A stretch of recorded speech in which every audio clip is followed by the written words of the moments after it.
সুপ্রিয় দর্শক, আমি এখন আছি সোনাগাজী বাজারের রাস্তার পাশে একটি ভ্রাম্যমাণ যে পেঁয়াজ, তারপর হচ্ছে টমেটো, রসুন, আলু এবং বিভিন্ন প্রকার যেই তরকারির বাজার, সেই বাজারের পসরা তিনি সাজিয়ে বসেছেন।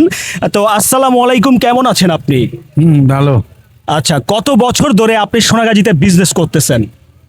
আমি এখান দিয়ে প্রায় 40 বছর 40 বছর এই রাস্তাতেই বিজনেস করেন?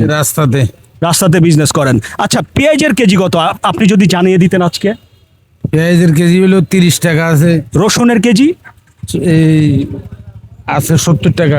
রসুনের কেজি 70 টাকা। ও মাই গড। আলুর কেজি কত? এটা কি নতুন আলু না পুরান আলু? 5 কেজি 100। 5 কেজি 100 টাকা। কেজি কত পড়লো তাহলে? এই হলো 20 টাকা। 20 টাকা কেজি পড়লো। আর টমেটো এগুলো কত করে? টমেটো যদি একটু দেখাতেন। টমেটো হলো সস্তা আছে, 20 টাকা করে কেজি। 20 টাকা করে কেজি। আচ্ছা, আপনি যদি একটু ক্যামেরা যদি একটু পিছন করে ধরতেন, আমি আপনার গল্প জানার চেষ্টা করব। আপনার ফ্যামিলিতে মেম্বার কয়জন? আমার ফ্যামিলিতে এখন বর্তমানে 5 জন। 5 জন মেম্বার। যাক, আলহামদুলিল্লাহ। এটা করে আপনার সংসার স্বাচ্ছন্দ্যে চলতেছে কিনা? আল্লাহর রহমত, কোন রকম আল্লাহ চালাইতেছে। আপনার লোকেশনটা কি আপনি বলতে পারবেন? এটা আপনি কোন জায়গায় বসছেন, মানে কোন জায়গায় বসেছেন? আমি এখানে মার্কেটের সামনে বসছি। মার্কেটের সামনে। আমি যদি একটু পেছনে দেখাই, পেছনে আসছে হচ্ছে রাজমহল মিষ্টি মেলা, তারপর হচ্ছে হীরা কনফেকশনারি, তারপর হচ্ছে হাজি মিষ্টি বিরিয়ানি হাউস এবং আলবেক।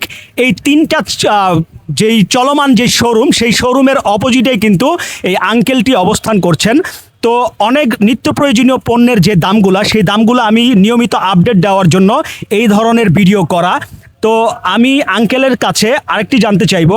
আচ্ছা, পেঁয়াজ, যে পেঁয়াজটা এটা তরতাজা রাখার জন্য বা দীর্ঘদিন লাস্টিং করানোর জন্য আমরা যখন বাড়িতে নিয়ে যাব, কিভাবে সংরক্ষণ করব আপনি যদি একটু বলে দিতেন। একটু মেলেই রাখতে হবে এর মধ্যে, মানে মেলে রাখতে হবে, একটার উপরে একটা রাখা যাবে না।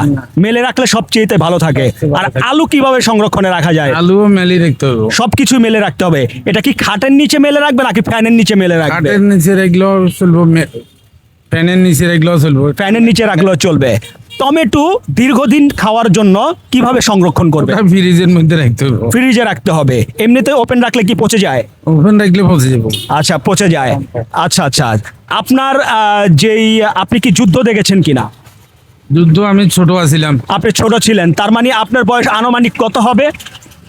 আনুমানিক 50-এর থেকে বেশি। 50-এর থেকে বেশি হবে। যাই হোক, আপনার বাচ্চারা তো এখনো পড়াশোনা করছে নাকি, না বিয়ে শাদী দিয়ে দিয়েছেন? এখনো একটা বিয়ে করাই নাই, আরগুলা বিয়ে শাদী হয়েছে। যাক যাক যাক যাক, আলহামদুলিল্লাহ।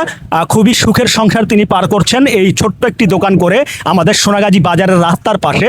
তো চলতি পথে ইতিমধ্যে মানে তার সাথে আমার দেখা হয়ে গেল, বা তার দোকানটা দেখে আমার দামটা জিজ্ঞেস করার একটা কৌতূহল জাগলো, যে অনেকেই অনেক কিছুর দাম বিদেশের বাহিরে, মানে দেশের বাইরে থেকে কিন্তু জানতে পারেন না যে নিত্য প্রয়োজনীয় পণ্যের দাম কীরকম চলতেছে। তো সেই দাম জানানোর জন্যই আজকে চাচার সাথে বা ভাইয়ের সাথে বসা, যেটাই বলি ভাইয়ের সাথে বসা। তো সবাই সুস্থ থাকবেন, সুন্দর থাকবেন। আর নিয়মিত পণ্যের বা নিয়মিত যে বাজার তরকারির যে পণ্যের যে আপডেট নিউজ বা আপডেট যে দাম জানার জন্য নিয়মিত ফলো দিয়ে রাখবেন। আমি আপডেট প্রাইসটা জানানোর চেষ্টা করব। সবাই সুস্থ থাকবেন, সুন্দর থাকবেন। আসসালামু আলাইকুম।